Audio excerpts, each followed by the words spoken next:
The Marvel Cinematic Universe is the most successful movie franchise of all time. That's why I'm increasingly confused as to why they haven't just built a real-life Avengers by now. But the worthiness of the genre has long been a talking point for critics and moviegoers alike for almost 2 decades. Dude. But amidst the barren wasteland of shitty spin-offs and doomed reboots, it seems as if people have selfishly glossed over a promising but quietly emerging subgenre in superhero movies starring pets. And I'm an NYU film school graduate, sucker! Luckily, that's where the topic at hand enters the fray, 2007's Underdog, partially based on a cartoon of the same name. A cute pup brandishing a cape and a thoughtful glare, as if predicting the landscape of memes around 5 years ahead of time. Pretty twisted, man. We were treated to a movie and almost a video game if not for the film's poor box office performance.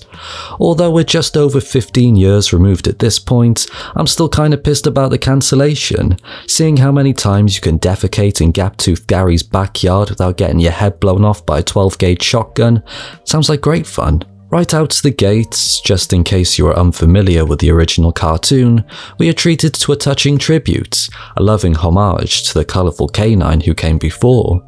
It's actually quite nice to acknowledge the innocent predecessor before violently defacing it with an abomination to the art of cinema.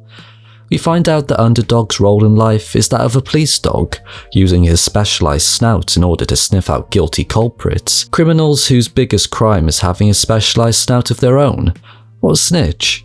Thankfully, he interrupts a rather dull political speech and throwing the entire event into disarray, whilst also calling attention to a highly mechanised bomb squad.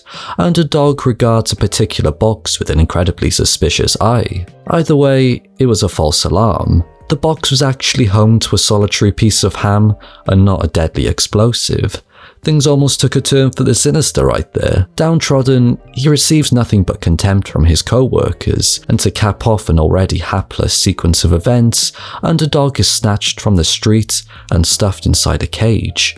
They're essentially confined to some sort of animal prison, with Underdog sadly opposite a broken down MKUltra victor by the looks of it, though overall, the performances are ratcheted up to the max. Peter Dinklage is an especially unhinged presence, and together with Patrick Warburton, the voice of Joe Swanson, they join forces in committing heinous crimes against animal kind, inadvertently creating the one and only Underdog, who sets out with the intention of being the duo's eventual undoing. He runs amok at the facility, spilling their secret genetic manipulation drug on himself. Oh, and Dinklage gets fucking clattered by falling debris. In all honesty, the movie would be better consumed if you close your eyes and pretend it's a non-canon episode of Family Guy. But before you do that, make sure to like and subscribe. That'd be really cool of you. Maybe we should take it easy on the after-hours stuff, you know. The shaky cam is fairly nauseating and might as well act as some kind of drunkenness simulator, leading to some shots looking as if they were improvised. Underdog is once again abducted, but this time by nice people. The deeper you get into the movie, the more apparent it becomes that every shot was done in one take. Hey, where's your collar? Oh, is that a kiss? The son isn't too fond of Underdog, although he is the prototypical mid-2000s bad boy. Man has got the hair, the jacket, the forged monkeypox diagnosis. So you expect me to believe that you have monkeypox? Jack's blossoming coolness is only enhanced by the fact that he might actually be clinically insane, as the dog makes his feelings known with a few mumbled words that Jack overhears and questions momentarily before fully accepting the fact that he can now talk to dogs. And if you are ever in doubt, Underdog by all means displays a great deal of heroic traits, the majority of which verge on the unnecessary. An eavesdropper with the ability to rudely intrude on conversations over 250 miles away, Patient X at the heart of a potential worldwide pandemic, and a vicious vandal with absolutely no regard for human life. He is meant to be a superhero, right? In regards to a potential love interest, we have two. Underdog seemingly going out of his way to sabotage any future romantics for his genetically inferior human is a bit unfair, but it's an interesting dynamic nonetheless. Mana's side character, whilst his pet takes centre stage, is a rare occurrence, and dare I say the dog gives a slightly more emotive performance. Underdog is very reluctantly thrust into the limelight by his emotionally manipulative owner. Look, the truth is, I just want to be a regular dog. And I want to be a regular kid with a mom and a dad. And despite his potential as the saviour of this crime-ridden city, I really do think he would be better off in therapy or something. He's been ridiculed, cruelly experimented on, and now bears the responsibility of millions of people. Oh, and Dinklage is now grossly deformed.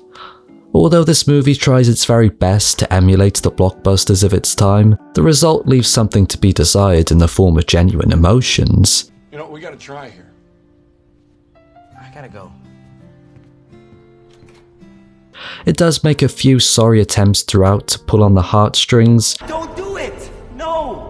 but the acting in general is so devoid of anything that would make you resonate with the characters that every scene feels like a parody. Although barring the third act, the CGI is surprisingly passable, and I have no real complaints on that front, especially when compared to the average I saw you're likely to witness on the CW. Now, if you were enticed by the mere mention of Peter Dinklage's name like myself, I mean, he features fairly prominently in the trailers, so one would assume there would be some overlap in the frequency he appears in the movie, but no. Instead, you get a dog who purposefully goes out of his way to make life miserable for everyday citizens, in my opinion for his own sick enjoyment, while at the same time, rather confusingly, gaining prominence as a beloved vigilante, with the public refusing to question why there's a super dog roaming through the skies with a cape on. The only dog I'd go out of my way not to pet, partially in fear that he might fucking end me. Truthfully, one of the film's more redeeming qualities lies in its end credits scene, with the bloopers made to look as if the dog was a real actor. That was kind of cool, I guess. Whoa!